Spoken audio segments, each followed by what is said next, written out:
This is Susan Holmes. I'm showing you a portion of the body camera footage video that was released to the public. This is about 31 seconds of it that you're seeing on my right here in front of you. It's the start of CSU Officer Phil Morris in his vehicle. Now I'm going to do this very superficial analysis to show you some blatant distortions just from an obvious frame-by-frame look at this video in the first 31 seconds. I cannot watch all of the video of Jeremy. It's been very, very difficult for me. I cannot do the kind of analysis I would normally do about anything. Now, I fought an open records case to get exact copies, unredacted, of the body camera footage and the audio files. Because CSUPD, CSU, Colorado State University, and their police department refused to give me copies, exact copies. I requested from the very beginning, nonstop. I had to file a lawsuit. The Colorado Attorney General's office stepped in and represented CSUPD. They were instrumental in making sure I did not get police records, the exact copies of the body camera footage and audio files. That's your Attorney General in Colorado, who's preventing access to police records. I want people to understand that very clearly. They actively fought to keep me from getting police records so that I can have an independent forensic analysis done by a third-party crime lab that is practiced in doing this kind of work. They do it all the time. I talked to a number of experts throughout the nation for the last few years. I knew where to take the footage once I got it. But the judge, working together with the Attorney General, ruled that I could not get those copies.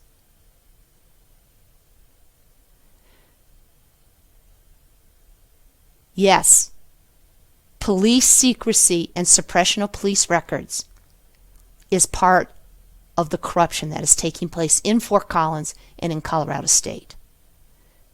The public really, really needs to understand that. If something happened to you, the police did something to you in Colorado, you wouldn't be able to get those records, the digital records. They would fight you, especially if they'd harmed you in some way or they killed you or your loved ones. Colorado would step in. Not just Colorado. The Attorney General, if it happens on a campus, the Attorney General will step in and prevent you from getting those records. Do you understand? There is no freedom of records when police kill you or a loved one. No freedom. There is no freedom of records. This is not a democratic state, Colorado, for access to police records, and people need to understand that. So,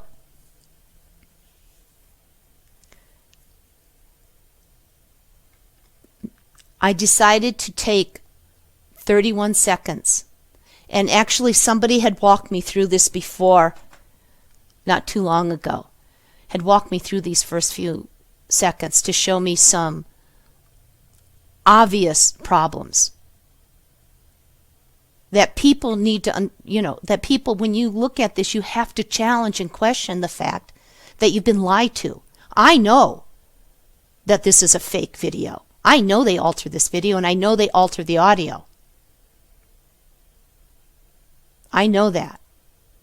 But people have to come to terms with the fact that police are corrupt and that their crime labs alter body camera footage.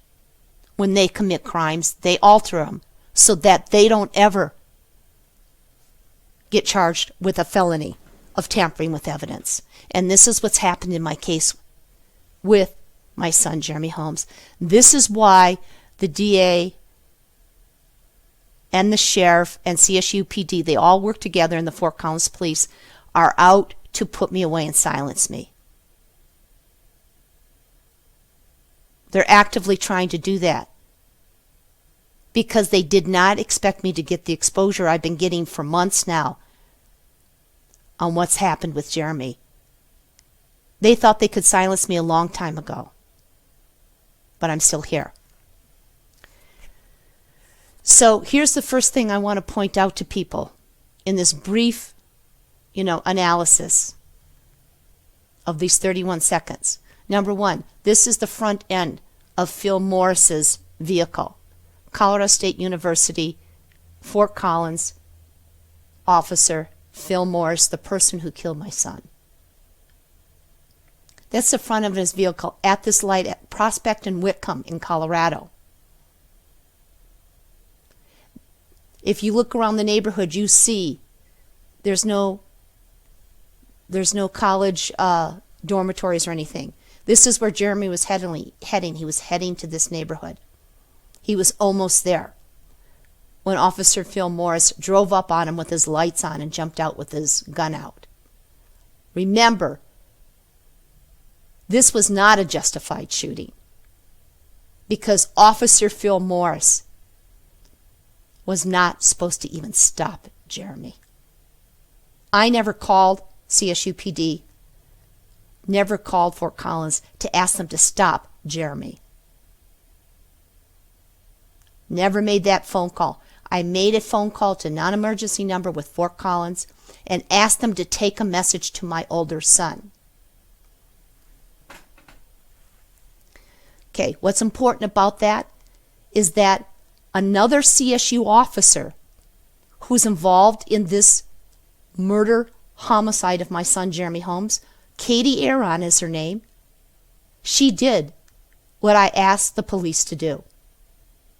She went to my older son's apartment in Aggie Village. When you look at this video, you'll see Jeremy walking down the street past the whole village development, which has 6-foot fence all around it. He's way past the only entrance. He's walking down the street. He never went into Aggie Village. Okay? So Officer Phil Morris was not intervening on a dangerous suspect. That's a fake narrative. Number one. Number two, while you're looking at this car right now, there, at the same time that you're seeing this car at this light, Officer Katie Aron is already in my older son's apartment in the Aggie Village. She's already there talking to my son and daughter-in-law, having a conversation with them. Already. There's already a police officer with my son and daughter-in-law as we sit looking at this light with Phil Morris's vehicle here. Do you understand that? I want to make that very clear. My son, older son's safety was not an issue at all.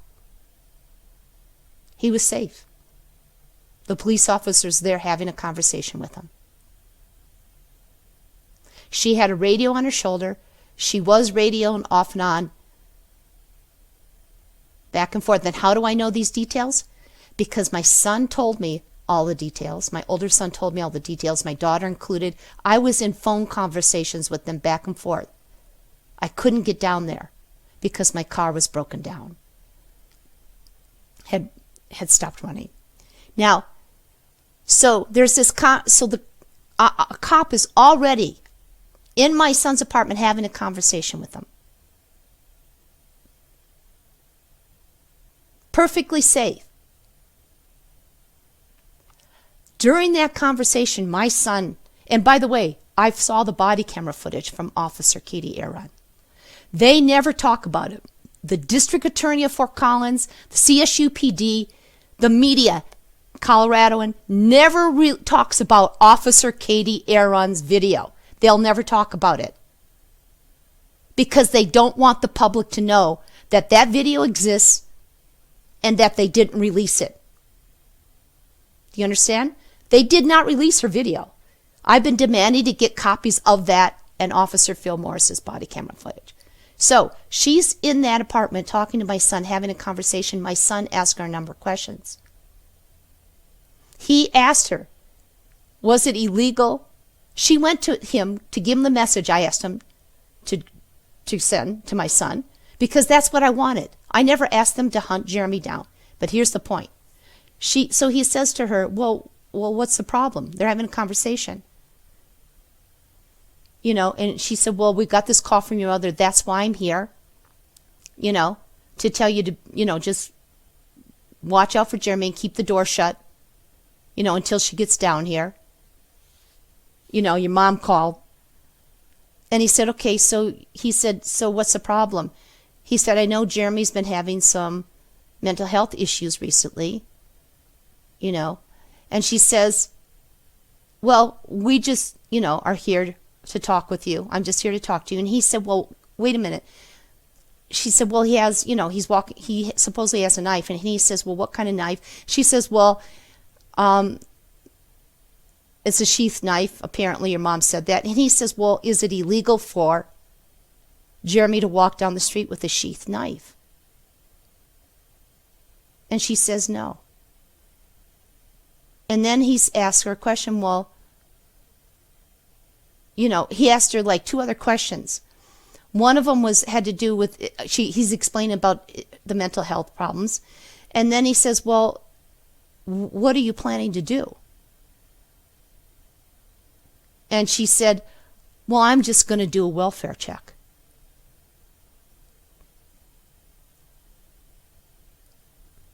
Do you understand that now, everybody? That's what's on the body camera footage. Officer Katie Aron is in my son's apartment as we're looking at this car, telling my son she's communicating the message I wanted him to have. She's ensuring his safety, which he was safe. And then she's telling him that she's going to do a welfare check. At that moment that they are having this part of the conversation where she says, oh, she even says, oh, it's no big deal. We're just going to do I'm just going to do a welfare check.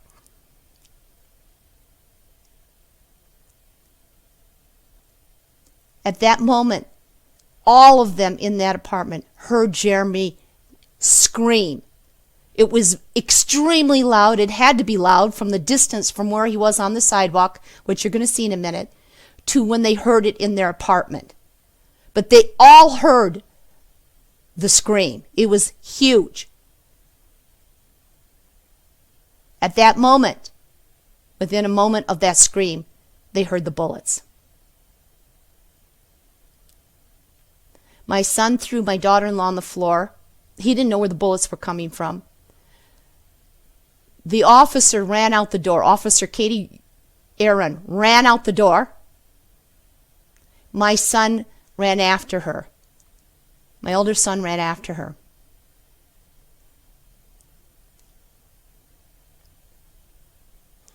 He ran up to the fence that he couldn't get over and could see his brother dying on the sidewalk. Now, that isn't in Katie Aron's body camera footage, but I know because my son told me. And at the same time, my daughter-in-law was on the phone with me at that moment telling me, Susan, I'm afraid that they've killed Jeremy. So, Katie Aron, in her body camera footage, is running up and down the length of that fence, trying to get over the fence to get to where Jeremy is lying face down in blood pouring out of him all over the sidewalk. He's clearly gone. He's dying. And you can see she's huffing and puffing from one part of the fence to the other part of the fence, running back and forth, running back and forth. Apparently, she eventually jumps on top of a car that was parked near the fence in the parking lot and leaps over the fence, gets over the fence, runs up to where Phil Morris is standing over Jeremy and still screaming at him with his gun pointing at him as Jeremy is lying face down. Blood is pouring out of him on the sidewalk. And he is screaming at Jeremy the whole time with his gun pointed at Jeremy as he's dying.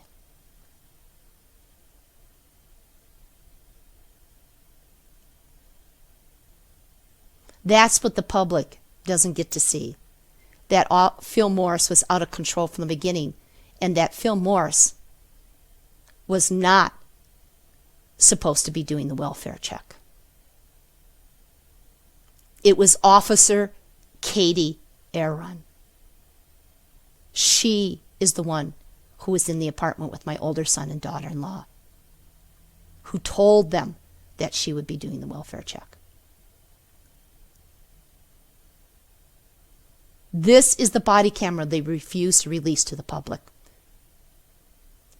Now, in order to protect Phil Morris, they edited this body camera footage.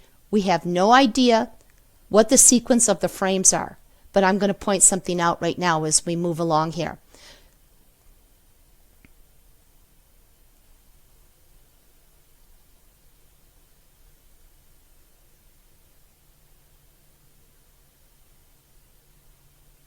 He's going down Prospect. Jeremy's walking west on Prospect, down the street peacefully. Okay. Here we see the front end of Morris's car. You can see Jeremy's figure, a figure of Jeremy, walking down the street peacefully. By the way, when you see that black figure in the distance, look at the lights behind it. That was where those lights are is the only entrance into the village apartments over here. My son's apartment was over in this area behind all these buildings. All right? Way back there. There's a number of buildings back there. There's a huge fencing all along here. Jeremy is almost to the end of Whitcomb. A little bit longer, he'd be at the end of Whitcomb. But you see this figure right here. The light, that's where the only entrance was. Jeremy walked by it in the village. He was not a threat to anyone. And here's the other fact. At this point where Jeremy is on West Prospect, approaching Whitcomb, that's almost 2.5 miles from my home, from where Jeremy left his home. 2.5 miles. When Jeremy, here's another fact you'll never hear reported, has never been reported. When Jeremy left my home, that knife that he was carrying was in a heavy-duty leather sheath that was snapped closed. It was thick. And he had it in his side pocket. He had a side pocket on his pants, and that's where it was when he left the house. In a very heavy sheath in his side pocket. So Jeremy, at this point where you're seeing him on this camera, I don't know if this footage is real at all. It is not authenticated. It has no audit trail. And it's never had a third-party analysis done by it, which is what I wanted to have done, because I'll explain in a few minutes. But you see here, Jeremy has walked over 2 miles, almost 2.5 miles, peacefully. He never harmed anyone. He never threatened anybody at all. Don't you think if Jeremy was walking down the street through businesses, past hotels, past people walking everywhere, this is a very public area. It's loaded with people from the college all over the place. He walked through all those people, through businesses. I know exactly where he walked, with people everywhere shopping. Don't you think that they would have noticed Jeremy carrying a knife and called the police? That's because he wasn't walking with the knife out. He had it in his side pocket. That's something, there's no investigative journalism on this, but I can tell you that's a fact. And that is, don't you, it's so obvious that somebody would have called on him if he was actually walking with the knife out. He just passed the Hilton Hotel with tons of people around it, tons of activity. He passed students biking down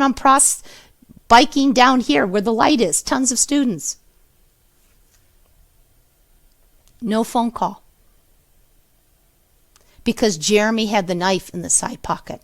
So, this video, I do not endorse it. I believe it's faked. I believe there's a number of faked images in it. I believe they deleted frames. They don't have Jeremy scream in this video. They also don't have him standing and thinking about anything, which is what this lady up here says. In this window over here, I interviewed her and everyone along here. She actually saw Jeremy that day outside of her window, right here. That's where she saw him. She told me Jeremy was standing there trying to process information. She used her hands to describe it. So there was a scream that was deleted from this body camera footage, and then there's the image of Jeremy standing trying to process information. But guess what? You won't see that in this video because it's fake. But let's take this fake footage for 31 seconds. So you see Jeremy is obviously walking down the sidewalk peacefully. And Phil Morris wasn't supposed to do a welfare check on Jeremy. It was supposed to be Officer Katie Aron. So somehow, Officer Phil Morris acted in some way. I'm not sure what kind of protocol he violated, but he acted on his own. He may have heard the radio call when she was talking to the radio station, back to ground, to their dispatch saying, hey, I'm talking to the family here now, I'm going to do a welfare check. Maybe he decided, he heard it and decided to go after Jeremy. He clearly had an intention to go after Jeremy.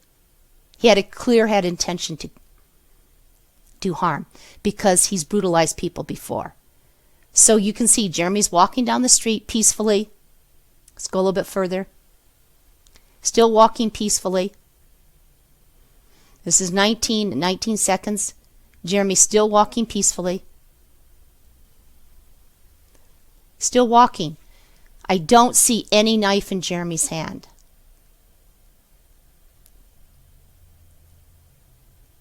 There's no knife in Jeremy's hand. None. There's no knife. Still walking. Oh, okay. At 21, they decide to pixelate Jeremy's face.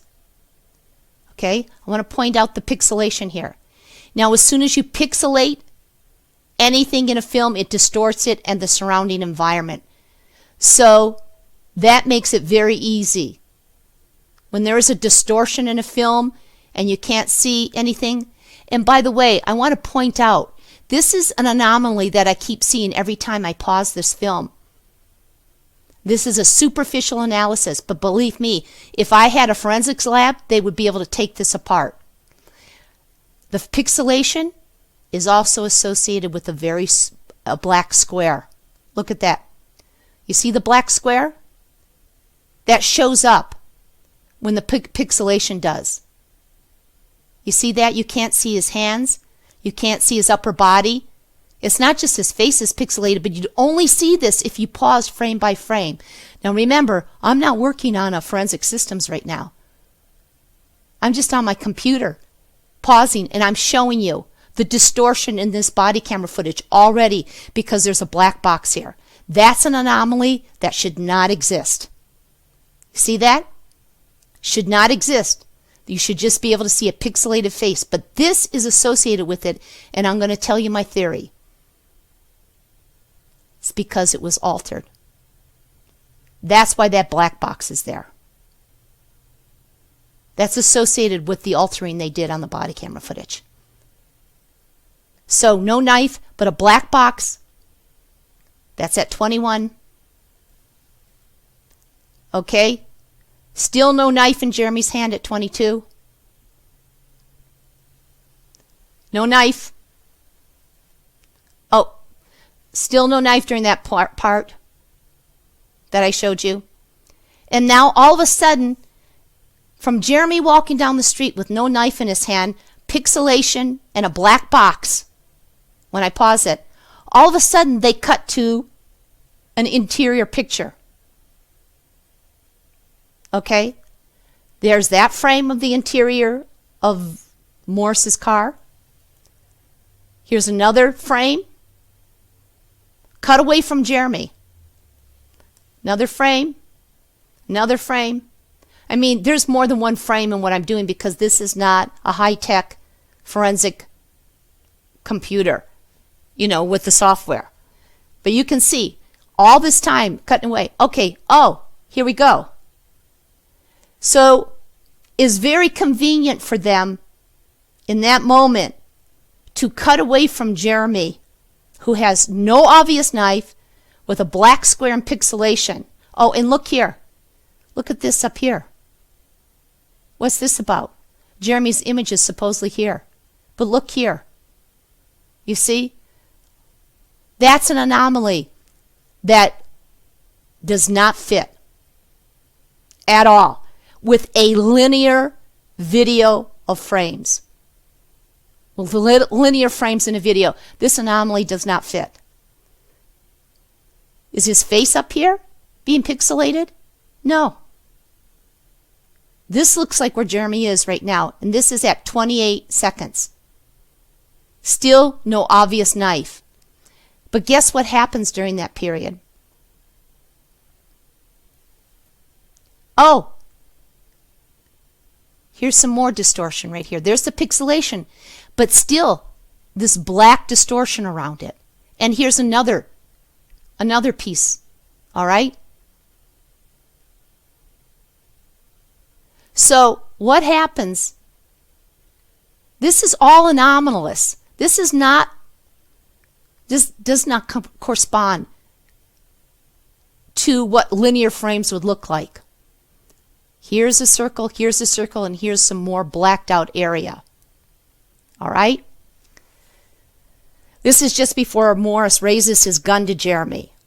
So, I believe at this time that cutting to those images, and by those images of being inside the car, it allows them an opportunity to add a knife to Jeremy's hand. Because right after that, like if you go further in the video, which I'm not going to have that here, you'll see Jeremy supposedly with the knife in his hand. All right? But no knife prior to that until they cut to the interior of the car. Those frames could be sequenced any way they want when they alter body camera footage. They can cut out any frame and put it in a sequence. And the sequence of them cutting to those cars and then all of a sudden Jeremy having a knife is highly irregular and suspicious. Where's Jeremy's scream? Where is he standing? You don't see him standing anywhere. Anywhere on there.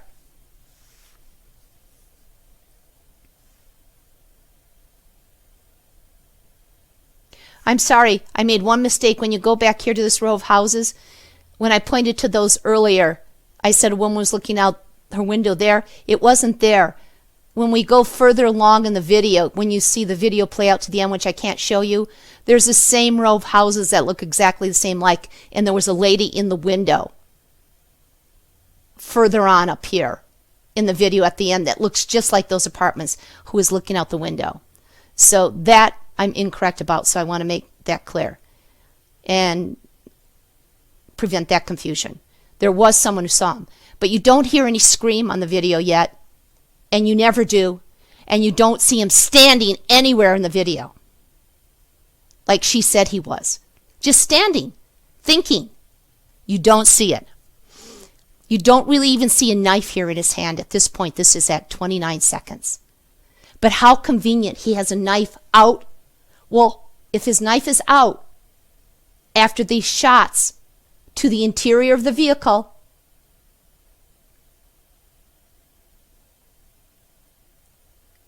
Okay? What does that mean? Well, let me give you a piece of information here. There's two pieces of information here about how police alter body camera footage. One, I spoke to a number of forensic experts in the last 2.5 years across the nation. I have two people lined up, two different forensic labs that I was going to use once I got the exact copies to have an analysis done. One of those persons I spoke to has worked in a number of cases, including FBI cases. He told me that the police, in one case that he had, the police were using body camera footage that showed the person with a knife. Okay, and they said that they were claiming that the person they killed was justified because he had a knife in his hand. But when this forensic expert analyzed the tape with the tools that he has in his lab, he said he was able to prove that that knife that they were claiming was in his hand was a shadow. It was a shadow. And he proved it in his cases. All right? That's why there needs to be a forensic analysis of the video of Jeremy Holmes. Because I don't believe the knife was out. Where's the sheath? Where's the leather sheath? Where is it? I don't see any leather sheath anywhere. It wasn't even part of the evidence.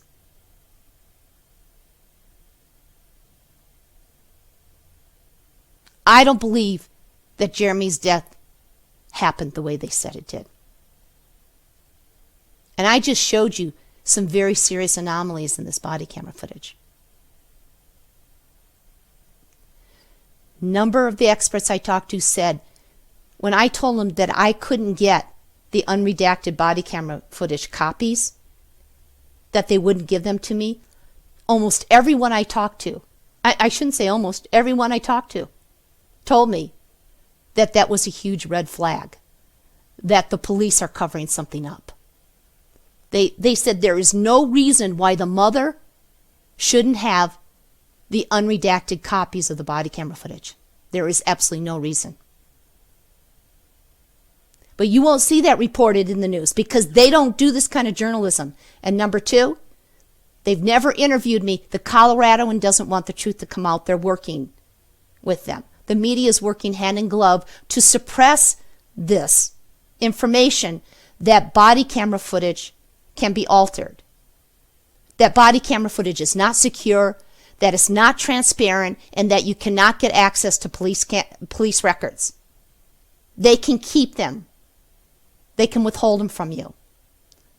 They don't want you to know that Colorado is not democratic, that there's not free records, that there's not freedom of speech, that there's not freedom of access to your public records and money you're paying for those records.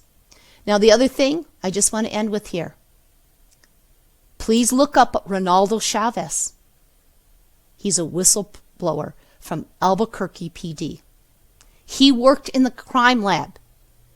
He describes all the techniques that the police used and the crime lab used to alter their videos, to fit their reports and their fake narratives, especially in homicides and police homicides. He's out there. He's on the web. The lawsuit, he has a whistleblower lawsuit against Albuquerque PD. His affidavit's out there. It's on my website. The Axon body camera software that comes with the body camera footage allows the police to delete images, to insert images, to create images, to create audio loops. I don't believe Phil Morris told Jeremy to put the gun down, to put a knife down 39 or 37 times. I believe that's an audio loop that was inserted into the body camera footage. And they want you to accept this. The police who kill people with no consequences, the police who killed Jeremy, the judiciary who blocked my access to the copies, the Colorado attorney generals who blocked my access to the copies of this body camera footage want you to believe this police version of the body camera footage. Really? If anyone believes anything put out by police with body camera footage, you're doing a disservice to citizens of Colorado and to American citizens. Body camera footage is not secure. The media doesn't want to report on that. Because, hey, they need the police to enforce their gun confiscation. So if you know that you will never be protected by a police officer, he'll alter his body camera footage, he'll lie about you, he'll lie on your reports, and you have no way to get copies of that, they don't want you to know that.